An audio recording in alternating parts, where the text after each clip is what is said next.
Hey guys, how you doing? Welcome back. This is Bear with Bear's Den Acrylic Art, and we are doing another Dutch pour this evening. I've been having a whole lot of fun exploring, what I can do with this little piggy pigments. And I know I am not the only one who is super excited for when the new colors go on sale. Tonight I want to do something green. Green and I have a very complicated relationship. Every time I try a green painting, it either ends up looking like seaweed or, the shades of green that I have aren't complementary. So hopefully what we're going to do tonight will not look like seaweed and will go together. And we're going to be doing this on a 12 by 36 gallery wrapped canvas. So let me flood it and we will be right back. All right, guys, thanks for sticking around. The canvas is flooded, the bubbles are popped, and we are ready to go. So like I said, I have a bit of a complicated relationship with the color green. So I really want to try and do something that's a little bit on the darker side. So my greens consequently are in that category. But in my head, this looks, something more like, something very earthy. Because I want something that is more earthy and not so much like St. Patrick's Day. So we shall see. So the first color we are going to lay down is my Payne's Gray. Now, as far as the composition that I'm after, I kind of want to start in the middle, blowing this way and this way. Again, we'll see how that goes. So let's just see what happens. So this is about middle.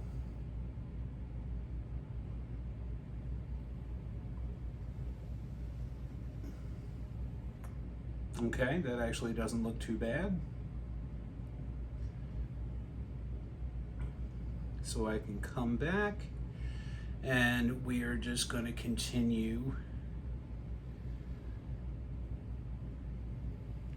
going this way. Now, it's not perfect, but few things in life are. So, after the Payne's Gray, we are going to go in. This is some leftover Dazzling Metallics Rich Espresso from Deco Art. And I want the metallic in there to provide, cells. I don't know if this would classify as a cell activator, but, all I know is that metallics tend to give, a good bit of cells, especially in swipes and Dutch pours. So we'll just see. Next, this is Earth Green or Terre Verte by Lucas. This is a really, really great color. And as rich as it looks in the squeeze bottle, this dries super, super dark. So this should provide a good contrast, between the gray and the brown.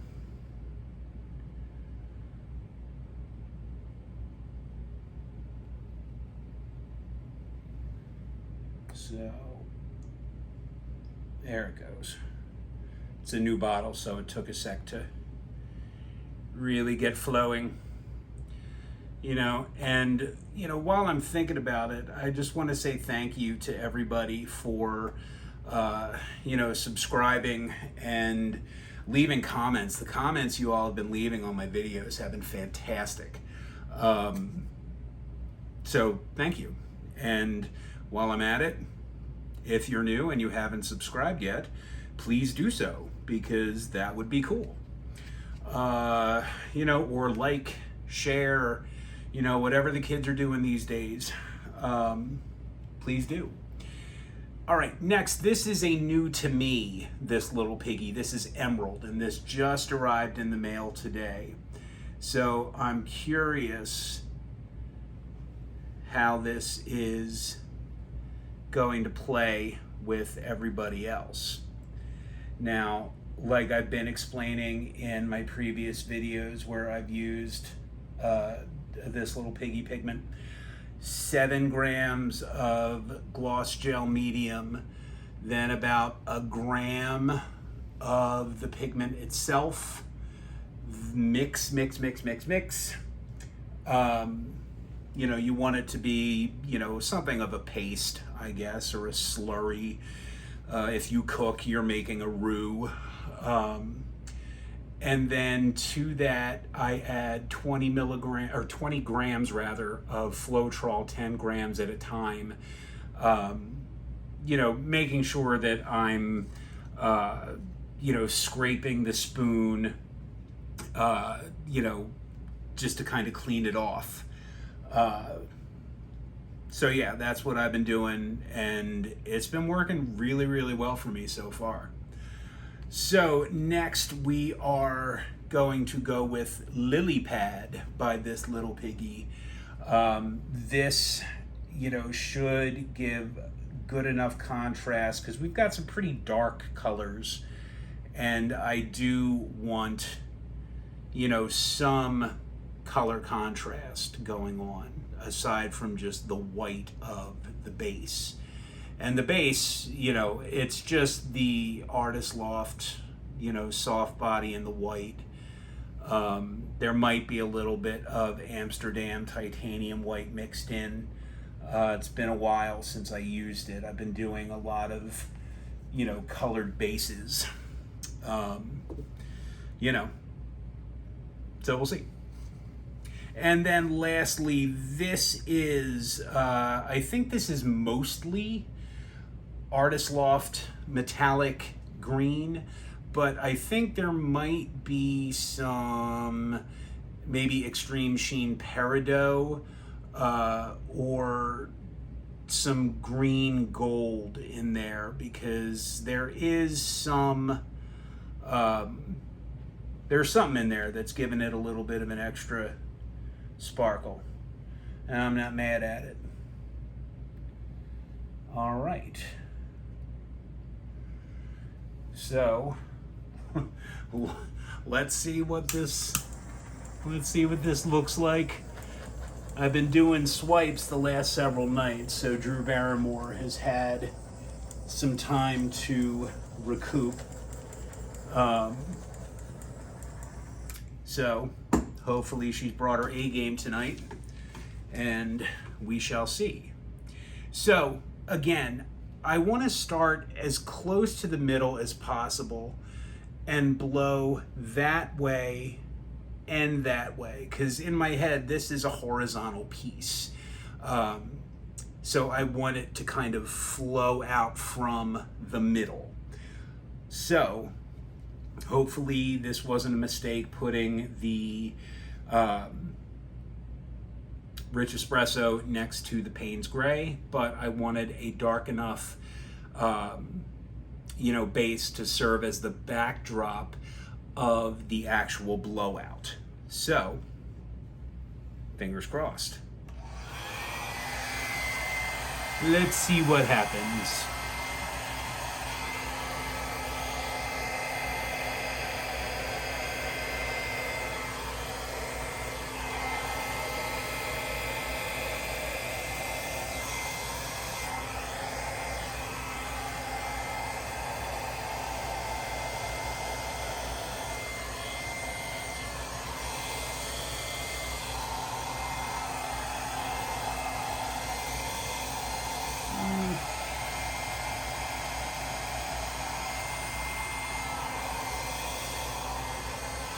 No, I'm gonna leave that alone.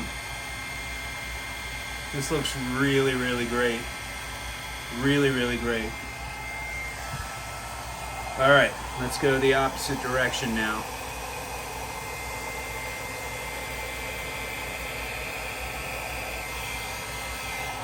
And you'll notice what I'm trying to do is blow through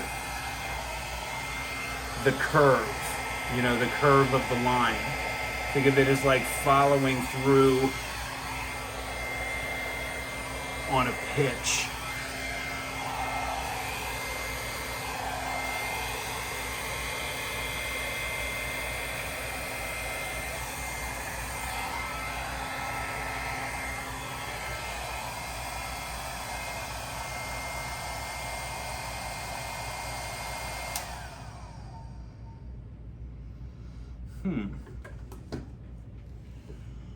Wow, you guys. This looks really, really great. Really, really great. There's not a whole lot I want to do to this. Although what I might try to do is take the dip or the trough of this wave, I guess, from your perspective, and see if I can't get it a little bit closer without, you know, looking like I just cut off the bottom of it, because I do want a little bit of symmetry, or a little bit more symmetry, I guess. But, and you'll see this when I bring you in, yeah, hopefully from your vantage point you can see the insane amount of lacing here, which is just what I wanted. But what I can see is the lacing from the lily pad up through the metallic leaf green. So yeah, I mean, just that transparency is some good stuff. So we'll just torch, and I am going to take my straw to one part of this.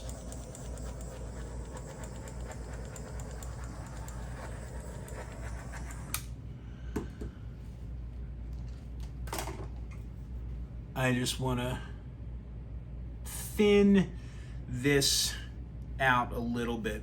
And it's funny, one viewer, I guess on the Galaxy inspired Dutch pour I did a couple nights ago, you know, there was one part that she thought I left a little bit too thick, and she said that she was yelling at her screen. And I laughed because I may or may not have done that to other videos that I have watched, and I'm sure you have as well. That doesn't make us crazy, that makes us passionate.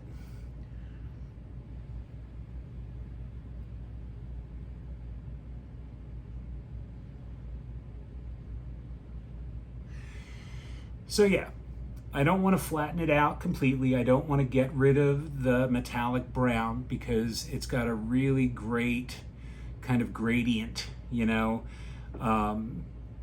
There is, and you'll see this on the close-up, the Payne's gray is definitely coming through in just kind of like a band on this side. But this is really, really great.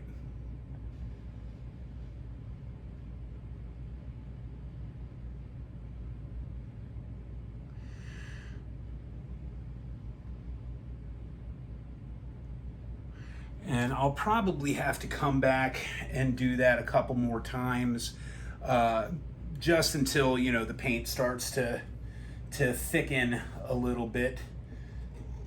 So I am just scraping underneath as to not let, you know, what's blown over continue to drag the design down. All right, so let me bring you in for the close-up because I think you guys are gonna like this a lot, because I sure do. So let me bring you in. Okay, I did turn the overhead light off because it was just giving me way too much of a glare, uh, but you can see the ring light.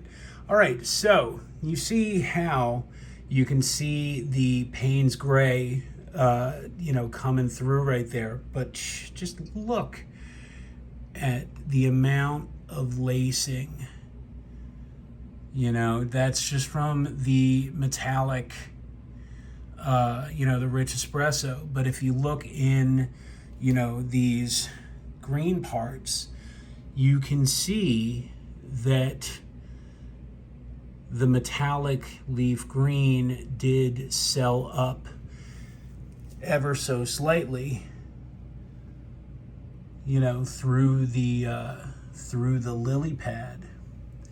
Now, couple things I'm noticing. For the most part, I can see, a little bit there, here, there is the emerald. I'm actually surprised that I lost as much of that as I did, but overall, I think this is just a nice, clean, little Dutch pour. So I am super happy with that. Now, before I started recording this, I did try to fix, this little bit, but there's not a whole lot of base coat to blow, blow up towards it. So I am just going to leave it, and I still think it works as a horizontal piece, or, whoever ends up having this, it can work as a vertical piece as well, something akin to like a tree stalk or a vine, which, I am super on board with. Why? Because it's not seaweed. So overall, I would consider this a win. All right. Well, thank you once again for sticking around and watching this little creation video here. I am very grateful to all of you who have taken the time to watch my videos and to subscribe and to leave comments. I will do my best to get better at actually responding to said comments. But again, if you are new and you have not done so yet, please consider subscribing and, leave comments, share. So thank you very much. Oh, and one thing I almost forgot, some good news on my part. Do you remember that series I did, Ghost on Ghost? Well, check this out. So this is the 24 by 36 that I did, all right? And the lighting is terrible, but 24 by 36. Well, some lovely woman in Alabama wants to purchase all 6 pieces. So I have been scrambling to kind of get them varnished and to put backs on them and hardware on them before I, get ready to ship them off. So that is super cool. The Ghost on Ghost was a deeply personal series for me. And, I think at some point in, our pouring journey, we do question ourselves as far as, are we, are we good? Are we, are people going to respond to, the art that we are creating? And the short answer is yes. People respond well to an honest, creation. So for all of you out there, keep doing what you're doing. You inspire me. There are so many color palettes and techniques and things that, I'm dying to try, and it's only because I saw you do them first. So with that said, I'll see you back here next time, and thanks again from Bear's Den Acrylic Art. Have a good evening.